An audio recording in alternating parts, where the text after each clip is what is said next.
Netvári básnika, ktorý by sa nevedomal mesiacu máju.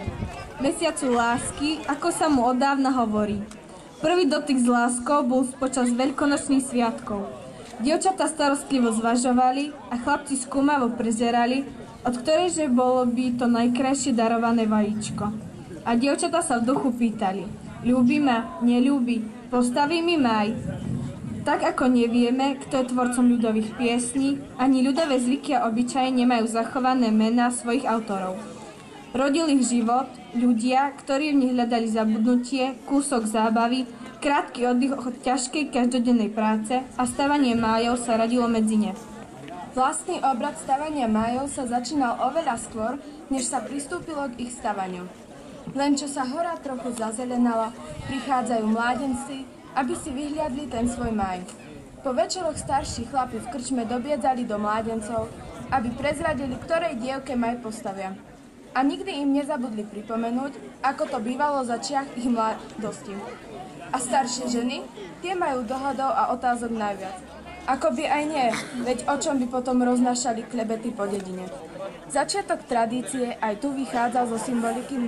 Máje sa totiž voľakedy stavali ako dôkaz sľubu, preto zasnúbený mládenec staval s partiou kamarátov máj svojej vyvolenej. Potom partiu kamarátov pozývali na svadbu ako družbou.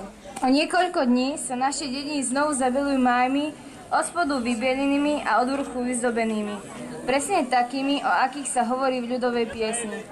Zobudiť sa do májového rána s bleskom slnka na končiari postaveného mája, vyzdobované pestrofarebnými stužkami, zostáva i dnes neopísateľným zážitkom. Nazrieme spolu do viacerých obcí na Slovensku, kde ani dnes na tento krásny zvyk nezabúdajú.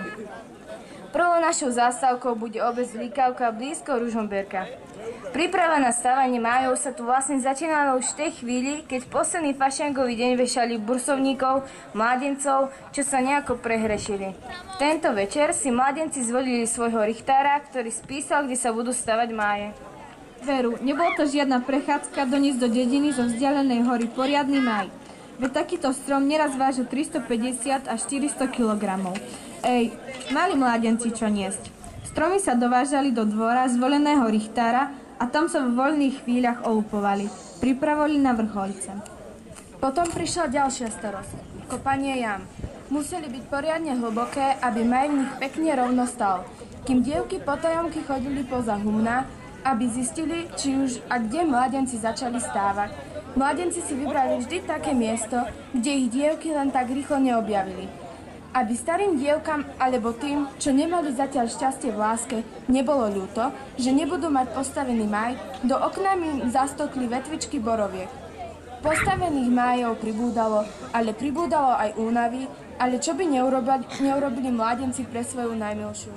Druhou našou zástavkou bude stredoslovenská vrchárska obec Poniky. Aj tu si mládenci už dávno pred stavaním májov vyhľadli ten svoj mál niekoľko metrovú brezu. V sobotu večer chodia po skupinkách a sadia máje. Sadia vždy dva rovnaké, 3-4 metre vysoké brezy. Prichádzajú pred dom so spevom a s muzikou.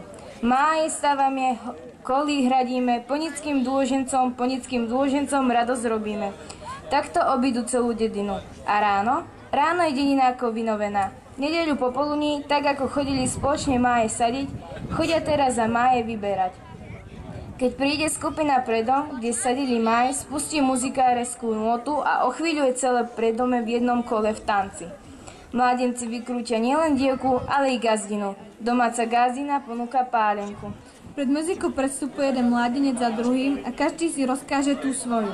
Jedna pieseň strieda druhú a ľudové divadlo pokračuje ďalej. Večer sa mládenci schádzajú na tradičnej májovej zábave. Starší sa prídu pozrieť na svoju mlaď a sú na ňu hrdí. A mladí tancom a spevom ďakujú svojim otcom a materiam za umenie a za krásu, ktorým s láskou odovzdávali. Pod bielu na peknej rovine rastú tam dievčatá len ako ľalie. Slova piesne nás zaviedli pod Drohače do dedinky Podbiel. Aj tu vraj tak od nepamäti bývalo, že každá dievka od tej najmladšej po tú najstaršiu mala svoj máj.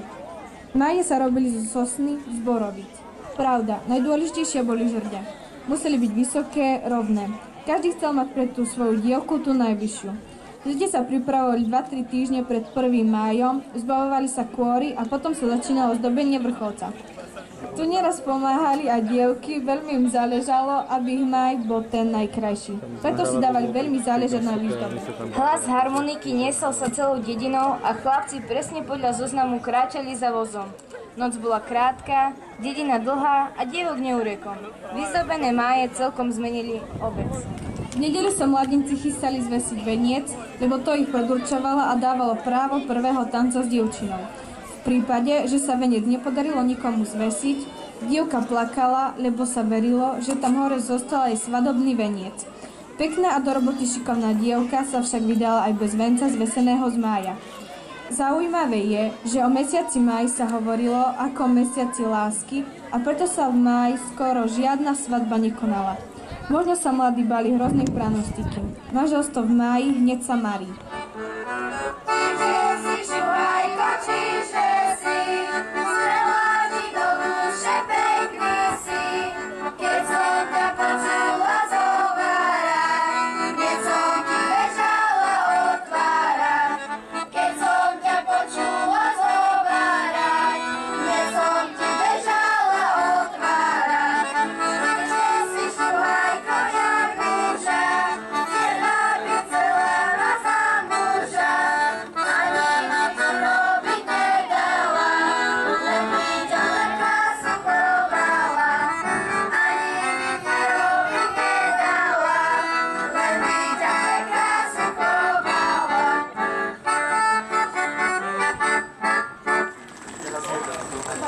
Háj, dievčatko, háj, vstávame ti máj.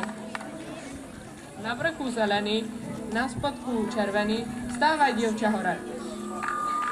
Vieme ti máje, ak hore nestaneš, mája nedostaneš. Na prostriedku dve jedličky, tenké biele bez kôričky a vysoké vyššie domov niet v dedine takých stromov.